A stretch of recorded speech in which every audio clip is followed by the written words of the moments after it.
кімге Құран оқуға болады? Осы мәселені білейік. Өлген адам мұсылман болса ғана, өлген адам мұсылман емес болса, оған барлық ғалым бір ауыздан Құран оқылмайтындығын айтып кеткен. Оған Құран оқу күнә екендігін айтып кеткен. Мұсылман емес адамға Құран оқымақ тұрмақ, хадистер бойынша бізге жеткен, нақты хадистер бойынша оған сәлем де, мұсылманша сәлем де берілмейтін айтылған. Ассаламу алейкум ва рахматуллах деп мұсылман емеске айтуға болмайды дейді. Өйткені бұл Аллах Тағаладан саған мен бейбітшілік, тыныштық, мейірім мен берекет тілеймін деген дұға. Жай ғана пока чау деген сөз емес бұл. Ассаламу алейкум ва рахматуллахи ва баракатуху деген мағынасы бар. Аллахтан жәрдем сұрайтын кездескен мұсылман бауырыңа мен саған тыныштық тілеймін, мен саған мейірім тілеймін, мен саған Аллахтан берекет жауын тілеймін деген сөз. А бұл дұға бұны мұсылманға жасайды, Құдайдың дініне қарсы жүрген адамға еш уақытта Аллахтың мейірім берекетін тілемейміз дейді. Егер мұсылман емес адамға сәлем беруге болмайды деп отқан болатын болса, онда мұсылман емес адамға Құран оқуға мүлдем болмайтындығын есте біле беріңіздер. Сәлем кіші мәселе, Құран үлкен мәселе. Сол үшін ғалымдардың арасында өлген адамға Құран оқуға болады деді, бірақ мұсылмандардың адамдарына, мұсылман болып өткен кісілерге ғана мәселеде. Мұсылман болып өтпеген адамға Құран оқу мәселесінде талас жоқ. Бәрі бір ауыздан оның тек қана оқымау былай тұрсын, күнә екенді айтып кеткен. Бұл және бір мәселеміз, бұл түсінікті болды деп ойлаймын. Енді Құран бағыштаудың жолы қалай? Егер ғалымдар рұқсат берген болса, қалай рұқсат берді? Қалай бағышталу керек? Бірінші, Құранды уасила етіп бағыштау дұғаңды. Бұл шариғатта бар нәрсе. Мысалға білеміз, үңгірдегі үш адамның оқиғасы, бұл мәшһүр хадис, кең тарап кеткен. Тауда келе жатқанда үш адам үңгірде қалып кетеді. Үш адам үңгірде қалып кетеді, жаңағы қатты жаңбыр болады. Сонымен таудың үңгірдің аузын тас кеп бекітіп қалады. Тас бекіткеннен кейін бұлар үшеуі шыға алмайды. Сосын үшеуі Құдайға жалынады. Біреусі айтады: "Е Аллах Тағала, мен сенен қорқып, сенің разылығың үшін зинақорлықтан бас тартқан едім. Соны сенің разылығың үшін істеген болсам, құтқаршы" дегенде тас жылжиды. Екіншісі айтады: "Мен де бір еңбек еткен кісінің еңбек ақысын жеместен, сақтап, көбейтіп, өндіріп, бір тиынына тиместен қайтарған едім. Соны сенен қорқып, сенің разылығыңды табу үшін істедім. Алла құтқар" деген кезде және тас жылжиды. Үшіншісі: "Әке шешемді сондай сыйладым. Мен бірінші айтыр үйге сүт алып келсем, бала шағамнан бірінші, әйелімнен бірінші әке шешеме ұсынатын едім. Және сол нәрсенің бәрін өзіңнің разылығың үшін істейтін едім. Өйткені әке шешені сыйла деп сен бұйырдың" деді. Тас жылжып үшеуі шығып кеткен. Яғни осы жерде өздерінің істеген ісін Аллахқа айтып, дәнекер қылып Құдайдан сұрау.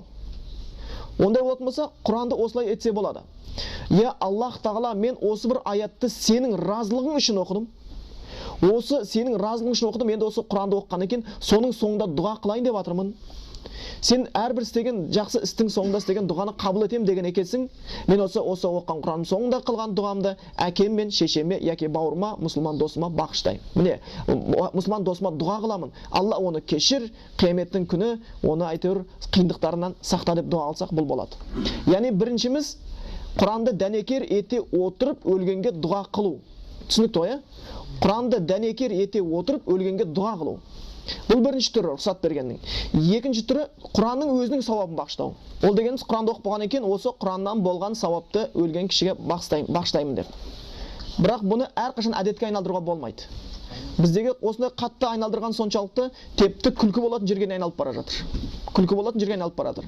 Бір кісі бизнесмен кісі, бизнесте жүрген, намазда жоқ, Құранда жоқ, мешітке анда-санда барады, бірақ әкесі есіне түсіп кетіп, түс көргеннен кейін, түс көрген кезде ғана сөйтеді ғой, басқа кезде Құран оқымайды. Сөйтіп әкесінің жаңағы есіне түскіргеннен кейін бір молданы шақырып, "Әкеме Құран оқып бер" дейді. Ол жай бір айтыр, молдалық қылып жүрген бір кісі екен, білімі жоқ, басқашы жоқ, елге уағыз айтып жүрмеген. Соны айтыр, біледі ғой деп алып келеді. Айтыр, "Соқыр тауыққа бәрі жем" дейді ғой. Олар қайдан білсін? Айтыр, тақи келгеннен кейін бәрі мұсылман олар үшін. Соны үйіне алып келеді, Құран оқып бер дейді. Сөйтіп жаңағыны Құран оқырдың алдында көз алдынан бадырайып тұрып $200 қояды да. Ана $200 көрген кезде ондай нәрсе көрмеген.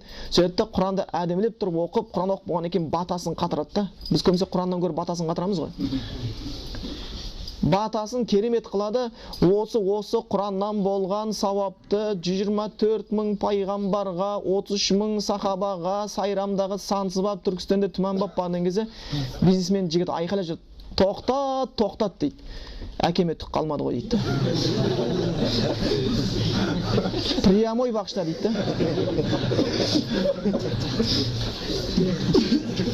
Міне бейберекет дінді қалай ұстай беруден осындай ұғым алып келдік біз халықтың санасына. Құранның өзі бір килограмдап салатын бермешіліге ұқсап қалды. Ал Құран әзіл емес.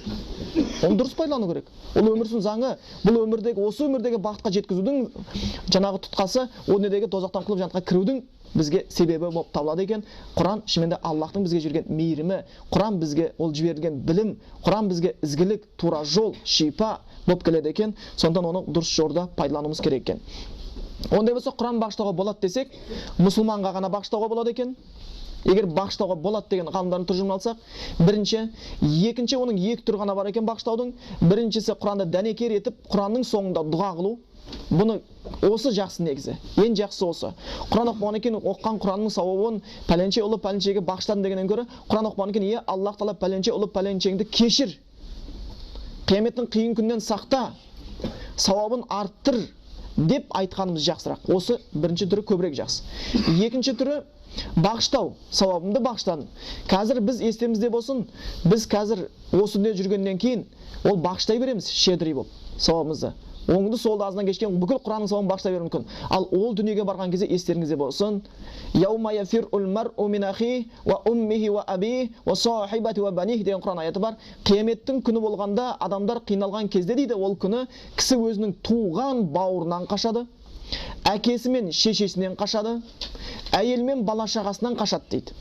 Сол кезде саған әкең келіп, балам, маған сәл ғана бір шаңның тозаңдай сауап жетпей тұр. Сол болса, мені күнәм мен сауабым теңесіп, мүмкін жәннатқа кіріп қалармын. Балам, маған сауап берші десе, бермейсің еш уақытта. Әкеңді танымай кетесің. Қазір ғой біз шедрийміз, бағыштай береміз оң солға сауаптың бәрін. Ояқта әрбір Құран аяты сол келеді: «Ла уқсиму бияумил қияма ва ла уқсиму бин нафсил лауама». Қияметтің күнімен ант етемін, және өзін өзі тілдейтін адаммен, жанмен ант етемін дейді. Неге? Ертең жақсы адам да өзіне тілдейді екен, жаман адам да өзін тілдейді. Жақсы адам тілдеген, неге жақсылықты көбірек істемедім, неге сауапты көп жинамадым деп тілдесе, жаман адам неге күнәдан қашпадым, неге сауапты іске ұмтылмадым деп өзін тілдейді екен. Сол үшін бізге ол жаңағы ертең өзімізге де сауап керек болып қалатынын естен шығармайық. Сондықтан болса Құран бағыштауға болатын болса, осы екі түрлі жол бар екен.